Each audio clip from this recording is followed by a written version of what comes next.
Hello दोस्तों, कैसे हैं आप सब। तो आज के वीडियो में मैं आपको बताऊंगा इंजरीज के बारे में कि आप किस तरीके से इंजर होते हैं और उसके पीछे क्या मेन रीजंस होते हैं। तो इससे पहले कि मैं आपको ये रीजंस बताऊं और इस वीडियो की शुरुआत करूं, मैं एक चीज आपके साथ क्लियर करना चाहता हूं कि इंजरी प्रिवेंशन जैसी कोई भी चीज नहीं होती है। अगर आप स्ट्रेंथ ट्रेनिंग या स्पोर्ट्स कर रहे हैं तो ये चीज आपको समझनी पड़ेगी कि इंजरीज उसका पार्ट है एक, और आप उसे कम्प्लीटली अवॉइड नहीं कर सकते हैं। बस एक अच्छे ट्रेनिंग प्रोग्राम और जो मैं रीजंस बताऊंगा, जो मेन रीजंस होते हैं, उन पे अगर आप ध्यान दें तो आप अपने इंजरीज के चांसेस को काफी ज्यादा हद तक कम कर सकते हैं।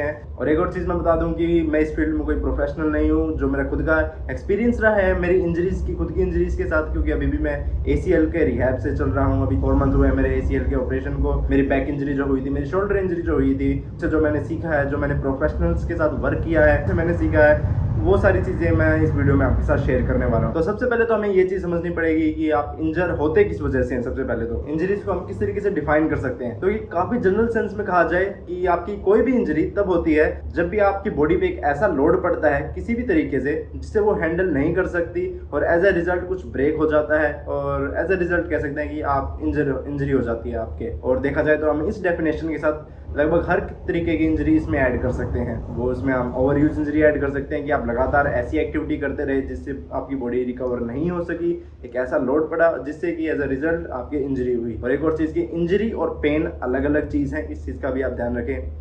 और इसमें हम ऐसी इंजरीज भी ऐड कर सकते हैं कि आपने कोई ऐसी सडन इम्पैक्ट के साथ कोई मूवमेंट करी जिससे आप यूज टू नहीं थे, और उस पोजीशन पे आपके नी पे इतना प्रेशर आ गया कि एकदम ट्विस्ट हो गया, एज अ रिजल्ट आपका एसीएल टूट गया, आपका मेनिस्कस टूट गया, ऐसी कोई भी इंजरी होगी। तो इस डेफिनेशन के साथ हम लगभग हर एक तरीके की इंजरी इसमें ऐड कर सकते हैं कि जब भी ऐसा लोड आपकी बॉडी पे प्रोवाइड होता है जिससे वो हैंडल नहीं कर सकती, और ये लोड हर एक इंडिविजुअल पे डिपेंड होगा, क्योंकि ऐसी कोई एक्टिविटी क्या पता और कोई एथलीट कर सके, पर क्या पता आप सेम वही एक्टिविटी आप करने की कोशिश करें तो आप खुद को इंजर कर सकते हैं। तो इसकी डेफिनेशन में ही हमें इसका आंसर भी मिलता है, वो है लोड मैनेजमेंट। यानी आपकी बॉडी पे आपको इतना लोड नहीं प्रोवाइड होने देना किसी भी तरीके से कि जिससे वो इंजर हो। पर एक और चीज का आपको ध्यान रखना पड़ेगा कि जब आप अपनी बॉडी पे लोड प्रोवाइड करेंगे तभी वो प्रोग्रेस करेगा। प्रोग्रेसिव ओवरलोड का फॉर्मूला होता है वो यही है कि आपको अपनी बॉडी पे ओवरलोड प्रोवाइड करना पड़ेगा, एक ऐसा इन्वायरमेंट क्रिएट करना पड़ेगा कि जिसमें वो ग्रो हो, पर उस इन्वायरमेंट को और उस ओवरलोड को इतना भी नहीं होने देना कि एज ए रिजल्ट आपके इंजरी हो। तो इसी वजह से कह सकते हैं कि ये जो इंजरी का टॉपिक है काफी बड़ा है और काफी सारी चीजें आ सकती हैं। और अब मैं आपको वो मेन रीजन बताने वाला हूँ जिस वजह से आपकी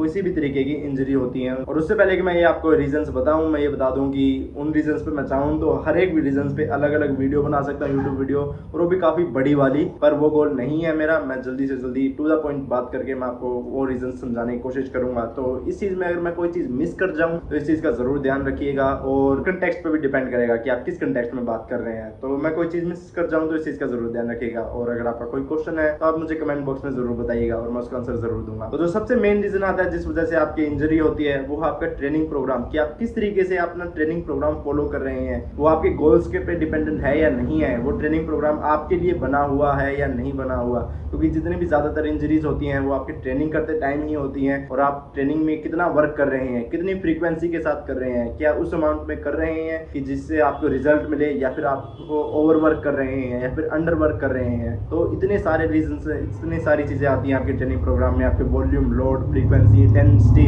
काफी बड़ा टॉपिक है और इसके बारे में मैंने ट्रेनिंग बेसिक सीरीज भी बनाई हुई है। अगर आप इस चीज के बारे में और जानना चाहते हैं तो वो देख लें। मैं इस वीडियो में यही कह पाऊंगा कि ट्रेनिंग प्रोग्राम काफी ज्यादा जरूरी होता है, क्योंकि ज्यादातर इंजरीज आपकी ट्रेनिंग करते टाइम ही होती हैं, और एक अच्छा ट्रेनिंग प्रोग्राम आपको काफी ज्यादा बचाएगा अपनी किसी भी इंजरीज से। और दूसरा मेन रीजन आता है हमारे पास जिस वजह से आप इंजर होते हैं, वो है आपका स्ट्रेस। और इस चीज में मैं हर तरीके का स्ट्रेस डाल रहा हूँ। वो किसी भी तरीके का स्ट्रेस हो सकता है, एकेडमिक स्ट्रेस हो सकता है, आपका रिलेशनशिप की वजह से स्ट्रेस हो सकता है, और किसी लाइफस्टाइल फैक्टर्स की वजह से कोई भी किसी भी तरीके का स्ट्रेस आपका बढ़ रहा है, कुछ भी भांग भोसड़ा आपकी जिंदगी में चल रहा है उस वजह से। क्योंकि ऐसा रिसर्चेस में पाया गया है जिस टाइम एथलीट्स का एकेडमिक स्ट्रेस बढ़ गया था उस टाइम उनके 5 गुना ज्यादा इंजरी के चांसेस पाए गए हैं। क्योंकि जो आप ट्रेनिंग कर रहे हैं वो भी एक तरीके का आपकी बॉडी पे स्ट्रेस ही है, और आपकी एक कैपेबिलिटी है कि जिस अमाउंट तक आप स्ट्रेस झेल पाएंगे। ये आपका ट्रेनिंग स्ट्रेस है, ये आपका लाइफस्टाइल स्ट्रेस है, और आप इस ट्रेनिंग स्ट्रेस को इन दोनों पे एक पॉइंट पे झेल पा रहे हैं और सही से प्रोग्रेस कर रहे हैं, और आप किसी भी लाइफस्टाइल फैक्टर से आपका ये स्ट्रेस बढ़ गया है तो आप जो ट्रेनिंग का स्ट्रेस सेम अमाउंट तक नहीं झेल पाएंगे और ये आपकी कैपेबिलिटी से ज्यादा हो जाएगा, तो आपके इंजरी के चांसेस उस पॉइंट पे बढ़ जाएंगे। तो इसी वजह से मैंने कहा था कि आपका ट्रेनिंग प्रोग्राम काफी इंपॉर्टेंट है, क्योंकि ऐसे पॉइंट पे आपको आपका ट्रेनिंग प्रोग्राम में थोड़े चेंजेस करने पड़ेंगे और उसका लोड आपको कम करना पड़ेगा, ताकि उस पॉइंट पे आपके इंजरी के चांसेस ना बढ़े। क्योंकि आप अपने ट्रेनिंग प्रोग्राम को ही एडजस्ट कर सकते हैं अगर आप उन चीजों पे वर्क कर सकते हैं। आपके लाइफस्टाइल स्ट्रेस जिस भी तरीके से है, तो इसमें तो मैं यही कह सकता हूँ कि अगर आप उसे कंट्रोल कर सकते हैं या उस पर वर्क कर सकते हैं तो उस पर करें। अगर ऐसी कोई चीज़ है जिसे आप वर्क कर ही नहीं सकते, फिर क्यों बिना बात पे उसका स्ट्रेस ले रहे हो। और अगला मेन रीजन आता है जिस वजह से आपकी इंजरी होती है, वो है आपकी स्लीप। तो ज़्यादा देर रात तक बाबू सोना नहीं करना है, टाइम से सो जाया करो। और सही में स्लीप काफ़ी ज़्यादा अंडररेट की जाती है, और जो आपका ट्रेनिंग स्ट्रेस है उससे जो अगर आपको रिकवरी के लिए मोस्ट इंपॉर्टेंट आपकी स्लीप ही है। अगर जो आप इतने सप्लीमेंट पे टाइम वेस्ट करते हैं, अगर आप अपनी स्लीप क्वालिटी को इंप्रूव करने पे करेंगे तो आपके लिए काफ़ी ज़्यादा फायदेमंद होगा। और रिसर्च में भी पाया गया है कि जिन एथलीट्स की कंसिस्टेंट स्लीप 5 घंटे से कम थी या 5 से 7 घंटे के बीच में थी, और जिन एथलीट्स की 7 घंटे से डेली स्लीप ज्यादा थी, उनके इंजरी के चांसेस काफी कम पाए गए हैं। तो कंसिस्टेंट लैक ऑफ स्लीप आपके इंजरी का काफी बड़ा मेन फैक्टर हो सकता है। तो इस चीज का जरूर ध्यान रखें कि आप अपनी स्लीप पे ध्यान रख रहे हैं, और डेली बेसिस पे 7 से 9 घंटे की जो सजेस्ट की जाती है 7 से 9 घंटे की नींद वो आप ले रहे हैं। और जिन भी रिसर्चेस के बारे में बात कर रहा हूँ उनका लिंक डिस्क्रिप्शन बॉक्स में मैं जरूर डाल दूंगा। और अगला मेन रीजन आता है जिस वजह से आपके इंजरी के चांसेस बढ़ते हैं, वो है आपकी डाइट। ये काफ़ी ऑब्वियस ही है, क्योंकि अगर आप सही से डाइट नहीं ले रहे हैं, सही अमाउंट में फूड नहीं खा रहे हैं, कम खा रहे हैं, तो आपकी रिकवरी कैपेबिलिटीज़ पे अफेक्ट पड़ेगा। अगर आपकी डाइट में कोई भी न्यूट्रिएंट डेफिशिएंसी है तो आपके डिजीज होने के भी चांसेस हैं, और आप सही से रिकवर नहीं कर पाएंगे अपने ट्रेनिंग प्रोग्राम से, और आपकी रिकवरी कैपेबिलिटीज़ काफ़ी ज़्यादा अफेक्ट होंगी और आप सही से परफॉर्म नहीं कर पाएंगे। और इस चीज़ पे तो मैं लगातार बोल ही सकता हूँ, पर मैं श्योर हूँ कि आप भी समझते हैं कि डाइट कितनी ज़्यादा इंपॉर्टेंट है। और जिस टाइम आप वेट लूज करने की कोशिश कर रहे हैं उस पॉइंट पे भी आपके इंजरी के चांसेस ज़्यादा रहते हैं, क्योंकि आप इनफ अमाउंट में फूड नहीं खा रहे हैं, आपकी रिकवरी पे भी इफेक्ट है। तो उस पॉइंट पे भी आपको ट्रेनिंग प्रोग्राम अपना थोड़ा एडजस्ट करना चाहिए। तो इस चीज़ का ज़रूर ध्यान रखें। जैसा कि आप डाइट इतना बड़ा टॉपिक है, सभी चीज़ों के बारे में नहीं बता सकता, बस मैं आपको मेन रीज़न बता रहा हूँ कि जिस वजह से आप इंजर होते हैं, और इन चीज़ों पे आपको ध्यान देना चाहिए जिस वजह से आपकी इंजरी के चांसेस कम हो, और आप इन चीज़ों पे और रिसर्च कर सके बाद में। या फिर अगर आप चाहते हैं कि मैं इन टॉपिक्स पे और इन डिटेल हर एक रीज़न पे अलग अलग वीडियो बनाऊँ, तो वो भी आप मुझे कमेंट बॉक्स में ज़रूर बताइए। और अगला रीज़न है जिस वजह से आप इंजर होते हैं, वो है नोवल स्टिमुलस। यानी कोई भी ऐसी एक्टिविटीज़ करना, नई एक्टिविटी परफॉर्म करना जिसके लिए आपकी बॉडी प्रिपेयर नहीं है, और आप उसे ज़्यादा इंटेंसिटी के साथ या ज़्यादा वॉल्यूम के साथ एकदम परफॉर्म कर रहे हैं, तो जो आपकी इंजरीज होती है। कोई भी ऐसी एक्टिविटीज़ कर रहे हैं जिसके लिए आप प्रिपेयर नहीं थे और नई एक्टिविटीज़ आपने परफॉर्म करी और तब इंजर हो गए। और वैसे जो मैंने डेफिनेशन दी थी इंजरी की, वो इसी पार्ट में ही आ गया कि कोई भी ऐसी एक्टिविटी परफॉर्म करना जिसके लिए आप प्रिपेयर नहीं है और तब आपकी इंजरी हो जाती है। तो और जो आपका ट्रेनिंग प्रोग्राम था, क्योंकि आपको ये चीज़ ध्यान रखनी है कि अगर आप कोई भी नई चीज़ परफॉर्म कर रहे हैं तो उसे ज़्यादा इंटेंसिटी और ज़्यादा वॉल्यूम के साथ नहीं करना है, और उसे ग्रेजुअली इंक्रीज करना है। तो ये चीज़ उसमें ही आ गई, पर मुझे लगता है कि काफ़ी लोग इसे मिस कर देंगे नोवल स्टिमुलस को, और इसलिए मैंने इसका एक अलग पॉइंट में डाल के ये आपको मैं दोबारा बता रहा हूँ कि अगर आप कोई भी ऐसी नई एक्टिविटी परफॉर्म कर रहे हैं जिसके लिए आप प्रिपेयर नहीं है, फिर ऐसा कोई भी ऊट पटांग चीज़ कर रहे हैं जैसे फ्लिप की ट्राई कर रहे हैं और जो आपने कभी भी ट्राई नहीं करी, तो वो भी आपकी इंजरी के चांसेस, ऐसी चीज़ करना इंजरी के चांसेस आपके बढ़ाती है। तो इस चीज़ का ध्यान रखें कि आप खुद को उस एक्टिविटी को परफॉर्म करने से पहले खुद को अच्छी तरीके से प्रिपेयर कर रहे हैं, वार्म अप हो रहे हैं, और एकदम ज़्यादा लोड प्रोवाइड नहीं कर रहे हैं उस चीज़ में। और अगला रीज़न वो है जिसमें हर तरीके की इंजरी लोग तो इसी कैटेगरी में डाल देते हैं और कह देते हैं कि भाई तेरी तो एक्सरसाइज फॉर्म गलत थी, इस वजह से तेरी इंजरी हो गई।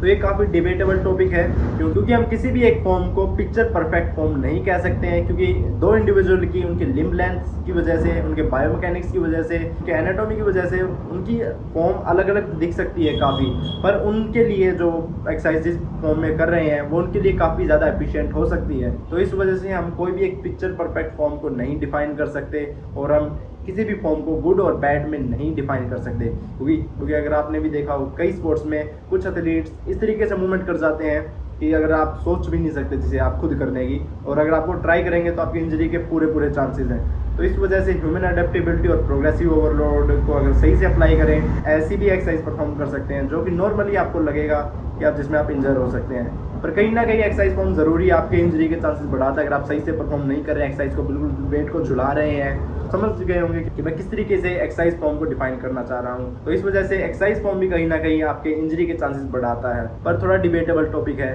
पर रीज़न ज़रूर है। और जो अगला रीज़न आता है हमारे पास, वो है आपका मेंटल अराउजल। या आप कोई भी एक्सरसाइज परफॉर्म कर रहे हैं तो, या कोई भी स्पोर्ट्स खेल रहे हैं आप अपना, तो उसे परफॉर्म करने के लिए आप कितना मेंटली प्रिपेयर हैं, उस पोजीशन पे कितना मेंटली साउंड है और कितना साइकोलॉजिकली आप प्रिपेयर हैं कह सकते हैं। या आप अपना 1 रैप मैक्स चेक करने वाले हैं पर आपका ध्यान ही नहीं है, आप अच्छी तरीके से मेंटली प्रिपेयर नहीं है, तो उस पॉइंट पे भी आपके इंजरी के चांसेस बढ़ जाते हैं और आप गलत तरीके से उसे लिफ्ट कर सकते हैं। और क्या पता किसी चीज़ पे ध्यान ना दे सही तरीके से, तो बेसिकली आपका मेंटल अराउजल एक और रीज़न आता है जिस वजह से आप इंजर के चांसेस बढ़ते हैं। और वैसे आपके मेंटल अराउजल आपके स्ट्रेस फैक्टर से भी अफेक्ट हो सकता है। और जो लास्ट रीज़न है इस वीडियो का, वो है आपका क्वालिटी ऑफ इक्विपमेंट्स। यानी जो भी आप एक्सरसाइज परफॉर्म कर रहे हैं, कहीं पे भी एक्सरसाइज परफॉर्म कर रहे हैं, किसी भी इक्विपमेंट के साथ कर रहे हैं, उनकी क्वालिटी कैसी है, उनकी सेफ्टी लेवल किस तरीके का है।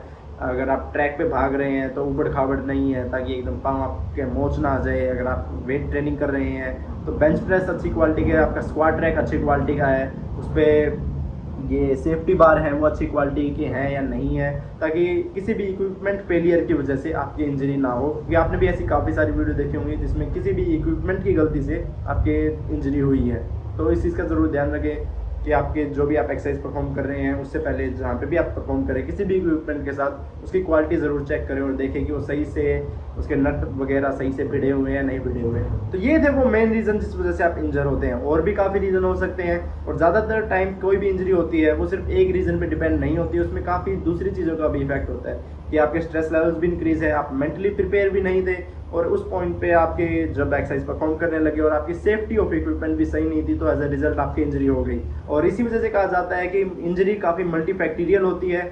तो इन चीज़ों का अगर आप ध्यान रखेंगे अपने ट्रेनिंग प्रोग्राम का, आपके स्ट्रेस लेवल्स का, आपकी स्लीप का, आपकी डाइट का, आप मेंटली प्रिपेयर हैं या नहीं है, आपकी एक्सरसाइज आप सही से परफॉर्म कर रहे हैं नहीं कर रहे, और जो आपकी सेफ्टी ऑफ इक्विपमेंट्स है, अगर आप इन चीज़ों का ध्यान रखेंगे तो आप अपने इंजरी के चांसेस काफ़ी हद तक रिड्यूस कर सकेंगे। और इस वीडियो का मेरा गोल यही था कि आपको बेसिक बताना कि क्या क्या मेन रीज़न होते हैं। अगर आप चाहते हैं कि मैं इन रीजंस को भी हर एक में डिफाइन करूं तो कमेंट बॉक्स में मुझे ज़रूर बताइएगा। ट्रेनिंग बेसिक पे तो मैं पहली सीरीज़ बना चुका हूं जिसमें मैंने आपके ट्रेनिंग के बेसिक्स बताए हैं कि वॉल्यूम, इंटेंसिटी, फ्रीक्वेंसी क्या क्या होता है और आप किस तरीके से आप अपना ट्रेनिंग प्रोग्राम एडजस्ट कर सकते हैं। तो इस वीडियो के लिए बस इतना ही। अगर ये वीडियो आपको अच्छी लगी तो कमेंट बॉक्स में ज़रूर बताइएगा। मैंने कुछ मिस कर दिया है, आप कुछ ऐड करना चाहेंगे तो वो भी ज़रूर बताइएगा।